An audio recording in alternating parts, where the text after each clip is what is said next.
नमस्कार विद्यार्थी मित्रांनो, कशा आहात तुम्ही सर्वजण। आता तुमची 10वी झालेली आहे किंवा 12वी झालेली आहे, तुम्हाला आता डिप्लोमाला ऍडमिशन घ्यायचं आहे, तर तुम्हाला प्रश्न पडतोय की काय करावं।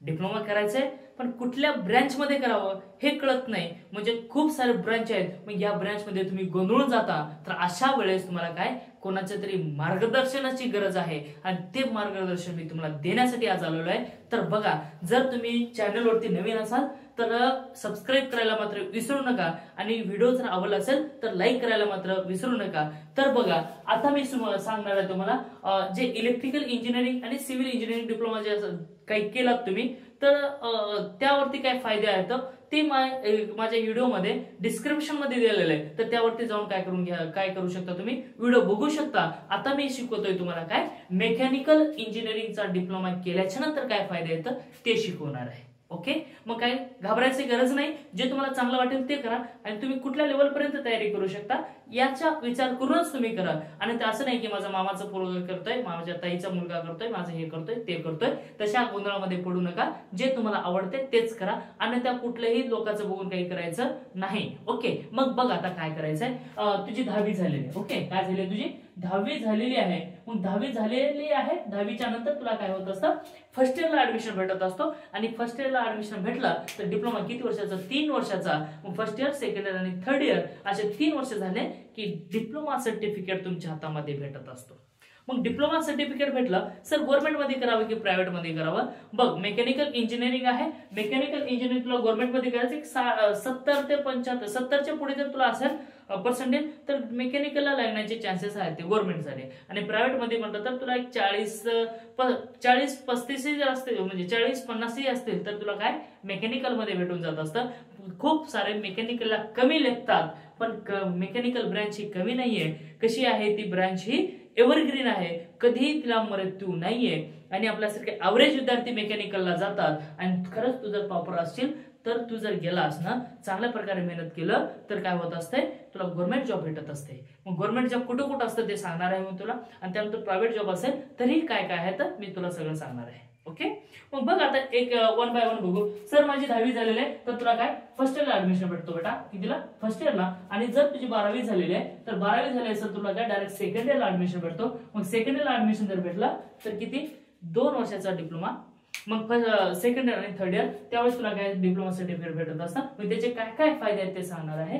त्यानंतर काय थर्ड, आता जे काही थर्ड आहे, मग थर्ड म्हणजे कोण आहे बघा, ज्याचा ITI झालेला आहे, ITI झालेला आहे त्याला तुला सेकंड इयरला ऍडमिशन भेटत असतं। मग जे काही फिटर असतील किंवा डिझेल मेकॅनिक असतील, म्हणजे ITI कुठल्याही ब्रँच मध्ये असेल आणि तुला जर मेकॅनिकल ब्रँच आवडत असेल तर तू आरामात मेकॅनिकल इंजिनिअरिंग मध्ये काय करू शकतोस, ऍडमिशन करू शकतोस। बघ मग आता काय करायचंय आणि त्याचे फायदे काय, तर हे तुझं ऍडमिशन काय असेल, तुला काय काय शिक्षण झालं त्यावरती डिपेंड आहे। ओके, मग तुला कसं ऍडमिशन भेटणार आहे।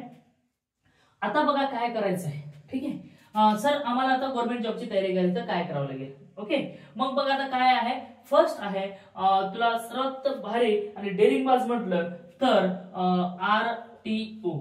काय आहे, RTO साधा सुद्धा नाही भाऊ। एक वेळ जर गाडी पकडली तर उशीर केल्याशिवाय सोडत नाही, ते मागचे पुढचे सगळे उशीर केलं जात असतं। मग ते काय RTO आहे, RTO ला काय लागत असतं, मेकॅनिकल इंजिनियर कंपल्सरी लागत असतं बरं का, ते डिग्री असेल किंवा डिप्लोमा असेल। मेकॅनिकल इंजिनियर सोबत काय लागतं तुम्हाला, हेवी लायसन लागत असते। मग यासाठी काय करावं लागेल, तुला मेहनत करावी लागेल, कारण मेकॅनिकलला RTOच्या जे काही जागा निघतात ना, कॉम्पिटिशन खूप कमी आहे, कारण खूप सारे पोरं जात नाहीत, कारण तेवढे लेवलच्या मुळे मेकॅनिकलला नसतात।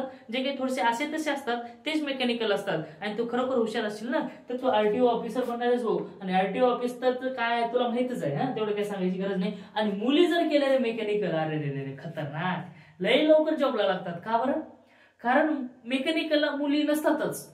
जर 100 मुलं 500 जर मुलं असतील मेकॅनिकलला, किती 500, तर एखादी ते 2 मुली असतात। आणि सगळ्या ठिकाणी जर रिझर्वेशन जर म्हटलं मुलीचं आणि मुलाचं 50% आहे, जर बघा 500च्या मागे 1-2 मुली लागत असतील तर 100% जॉबला लागणार आहे। पण यासाठी काय करावं, त्याची डेअरिंग करावं लागेल। तिथे काय सगळे मुलं असतात आणि त्या मुलामध्ये कसं राहायचं, कसं सर्व्हाइव्ह करायचं हे थोडंसं डिफिकल्टी जाऊ शकतं। पण जर मुलगी खतरनाक असेल ना तर काही टेन्शन नाही। ओके, म्हणजे त्यात ऐकून राहावं लागेल। हे झाला RTO। मग त्यानंतर मग MIDC आहे, म्हणजे काय गव्हर्नमेंट MIDC वरून जागा काढल्या जात असतात, त्याच्यामध्ये MIDC आहे, त्यानंतर DRDO आहे, त्याच्यानंतर काय इस्रो आहे, त्यानंतर अजून काय आहे नेव्ही आहे, त्याच्यानंतर अजून काय आहे बघ एअर इंडिया आहे, काय आहे एअर इंडिया.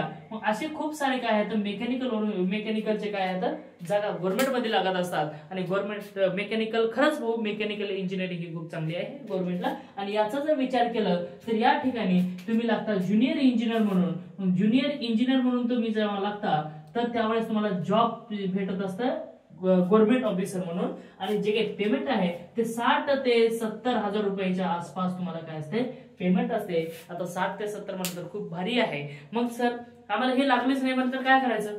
हा बघा तुम्हाला जॉबच लागली नाही गव्हर्नमेंट तर आता काय करायचं. तुला प्रायव्हेट कंपनीमध्ये कुठेही जर गेलास तुला काही येऊ न येऊ फक्त तुझ्याकडे काय डिप्लोमाच आहे तर त्यावेळेस ना तुला आरामात 20,000 रुपये स्टार्टिंगची पेमेंट भेटत असते कंपनीमध्ये. आणि हळूहळू काय होत असते तुझी इन्क्रीमेंट होत असते. आणि त्यानंतर सर ठीक आहे मग आम्हाला कुठला कोर्स करायचा असेल तर ऑटोमेशनचा कोर्स आहे, ऑटोकॅडचा कोर्स आहे, जे काही चांगले कोर्स आहेत किंवा डिझायनर कोर्स आहेत हे जे काही कोर्स करून तू जर कंपनीमध्ये गेलास ना 25 ते 30,000 रुपये स्टार्टिंग पेमेंट भेटते. असं कुठलं कोणीतरी हवा करून टाकली की मेकॅनिकल इंजिनिअरिंग करून काही फायदा नाही असं नाही तसं नाही. खरंच मग मेकॅनिकलला फायदा आहे आणि मेकॅनिकलचं काय असं वेस्ट राहणार नाही. पण त्या हिशोबाने तुम्हाला काय करायला मेहनत करावी लागेल एवढं आहे. ठीक आहे मग बघा अजून याच्यामध्ये ऍडिशनल माहिती काय आहे. अजून ऍडिशनल तुम्हाला काय सांगते फी स्ट्रक्चर वगैरे तर तुम्हाला मी सांगितलेलं आहे. आणि त्याची जे लिंक आहे ह्या व्हिडिओच्या डिस्क्रिप्शन बॉक्स मध्ये आहे तर ते तुम्ही जाऊन बघू शकता. आणि हे मेकॅनिकलचं झालं आणि इलेक्ट्रिकल सिव्हिल कम्प्युटर वगैरे जे काही आहेत अजून काही ब्रँचेस आहेत त्याचे सुद्धा व्हिडिओ मी बनवलेले आहेत आणि त्याची लिंक मी या व्हिडिओच्या डिस्क्रिप्शन मध्ये दिलेले आहे तर तिथे जाऊन तुम्ही अवश्य बघा. आणि जर व्हिडिओ आवडला असेल तर लाईक करा, शेअर करा आणि सबस्क्राईब करायला मात्र विसरू नका. Thank you, take care, bye bye.